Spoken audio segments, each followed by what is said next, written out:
নমস্কার বন্ধুরা, আমি আজকে পিঠে বানাচ্ছি, দুধ পুলি বানাচ্ছি। দুধ পুলি বানানোর জন্যে আমি 1 লিটার দুধকে ক্ষীর করে নিয়েছি।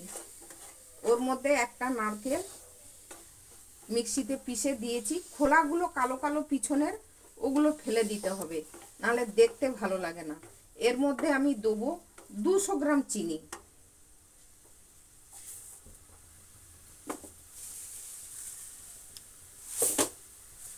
আপনারা চাইলেন যে যেরকম মিষ্টি খাবে সেরকম দিতে পারেন।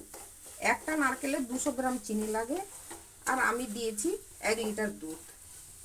এটা কিন্তু ব্রাউন ব্রাউন হবে। এই দেখুন বন্ধুরা, এরকম করে আপনারাও বাড়িতে করবেন। দেখুন বন্ধুরা, আমি এখানে 300 গ্রাম সুজি নিয়েছি।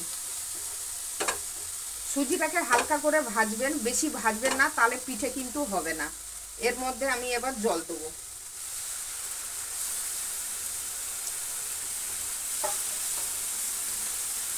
যাতে ডোটা ভালো করে হয়ে যায়। এই দেখুন, ভালো করে নাড়তে হবে, নাহলে কিন্তু একদিকে আটকে যাবে, হবে না। দেখুন, এবার এটা হয়ে গেলে একবারে এক জায়গায় চলে আসবে।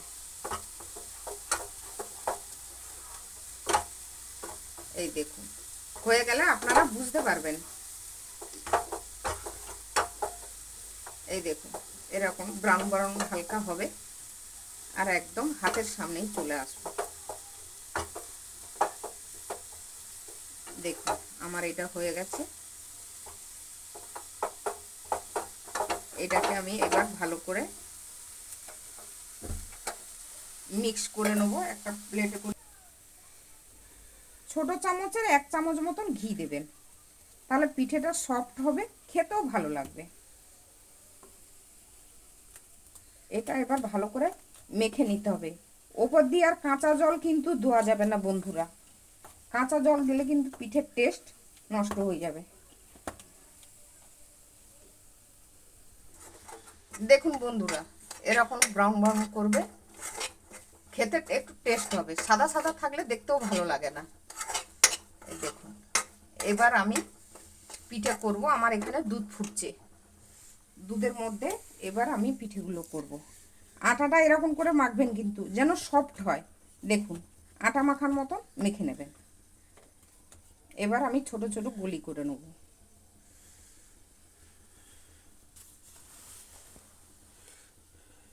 অল্প অল্প করে দিতে হবে, কিন্তু পিঠে যদি একবার ফেটে যায়, দুধের মধ্যে পিঠে ফেটে যদি নারকেল চলে যায়, তাহলে দুধ কিন্তু ছানা হয়ে যাবে। এটা কিন্তু আপনাদেরকে খেয়াল রাখতে হবে। আর পিঠের মুখটাকে ভালো করে বন্ধ করতে হবে। এরকম করে আমার এদিকে দুধ ফুটছে, আমি এবার দুধের মধ্যে পিঠেগুলো ছাড়তে থাকবো।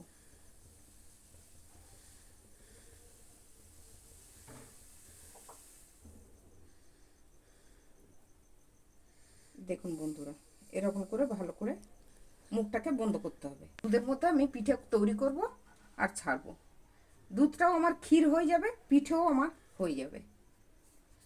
নতুন নতুন ভিডিও পেতে চোখ রাখবেন, সঙ্গে থাকবেন, লাইক করবেন, শেয়ার করবেন, কমেন্ট করবেন বন্ধুরা।